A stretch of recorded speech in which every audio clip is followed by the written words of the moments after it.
देखा तुझे तो जीने लगे हम, पालो तुझे तो ना हो मरने का गम।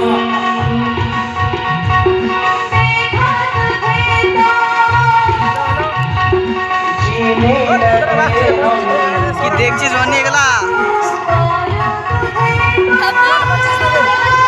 ना हो मरने का गम।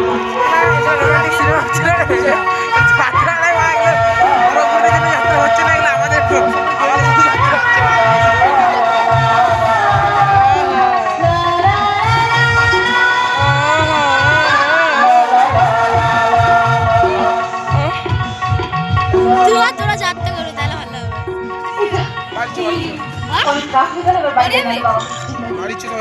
না লাস্ট দেখো তবে যাবো। সিনেমা 1 ঘন্টা 10টা হয়ে গেল। কালকে 10টার সময় ঘর গেছিলাম, আজকে 10টার সময় ঘর যাবো। কারণ 10:30 ঘর গেছিলিস। যাই হোক এবারে লাস্ট সিন চলছে। এখন ডাকাত বাচ্চা আছে, ডাকাতটা বেঁচে আছে?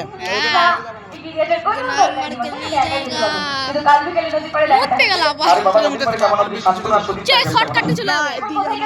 আমার টিকিট আছে তো।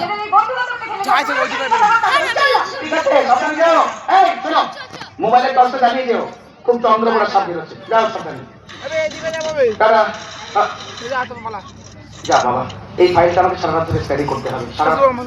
মা, ও বাবা, মা তো বাড়িতে নেই। চারটে বান্দা মা বাড়িতে নেই, কাকে রাখছি? কিন্তু আমাকে সারা রাত ধরে জাগতে হবে, এই ফাইলটা স্টাডি করতে হবে। কিন্তু চা হলে মন্দ হতো না। চা চা মা বাড়িতে নেই, অথচ চা খেতে ইচ্ছে করছে। আজকে চা খেতে গেলে আমাকে নিজেকে চা বানাতে হবে। ঠিক আছে বাবা, যাই গিয়ে রান্না করে দেখি মা কোথায় রেখেছে চা, চিনি, দুধ। ভাববে ভাই রাইসটা মুখটা দেখ, মুখটা দেখ। ওহো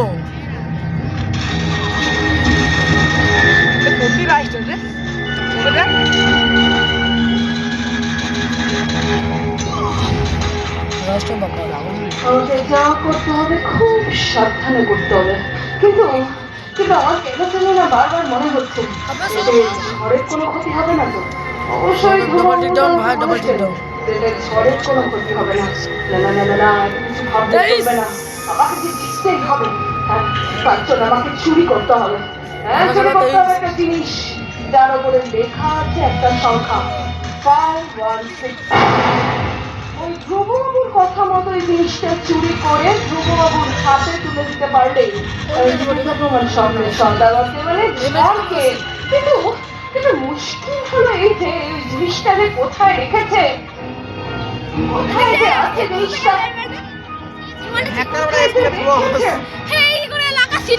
কোথায়? ওখানে পিছনে একটা পড়ে আছে না?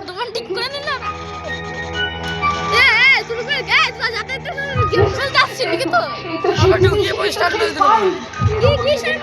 সংখ্যাটা 516। আর আমার এখানে থাকাটা ঠিক হবে না। আমার তাড়াতাড়ি পালাতে হবে। যাই। ভাই আদা ভাই দাঁড়াবেন শিবা। ভাই ওয়ান পিটি সিচুয়েশন এখানে সেই একই প্রশ্ন তো আমারও। তুই এখানে আমরা তো আপনাকে কিন্তু আনসার করছেন না। আর প্রশ্নের উত্তর দিতে হবে। অবশ্যই বাধ্য। লুকিয়ে লুকিয়ে আমি তো কিছু দিয়েছিলাম। আর ওখানে এসে লুকিয়ে দাঁড়িয়ে তোর বলা সমস্ত কথাই জানি। এগুলো কি? ঠিক আছে, আপনার ধ্রুববাবুর কথাই তুই এখানে এসেছিস। ওরে আমাদের তুই বেশ করেছিস, শোন না তোকে। প্রশ্নই ওঠে না।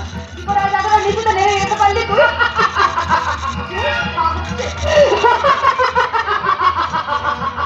বলছি শোন না, আমি আমার ভালোবাসাকে জিতে নেওয়ার জন্য না এর থেকে আরো অনেক কিছু নামতে পারি। কি বললি? ভালোবাসা? হ্যাঁ, এটাকে ভালোবাসা বলে না, দীপিকা, এটাকে বলে আক্রোশ। তা বলতে পারিস। তবে কি জানিস, আক্রোশটা না ঝড়ের ওপর না, আক্রোশটা তোর ওপর। আমার ওপর? হ্যাঁ, সত্যিকার। যেদিন প্রথম ঝড় এই গ্রামে আসে সেদিন তুই আর আমি দুজনে একসাথে ঝড়কে দেখি। আর সেদিন প্রথম দেখাতেই না ঝড়কে আমি ভালোবেসে ফেলি। কিন্তু কিন্তু নয়, আমার ভালোবাসাকে তো তুই আমার কাছ থেকে কিছুতেই কেড়ে দিতে পারবি না। তোর ভালোবাসা? ঝড়কে আমি ভালোবাসি।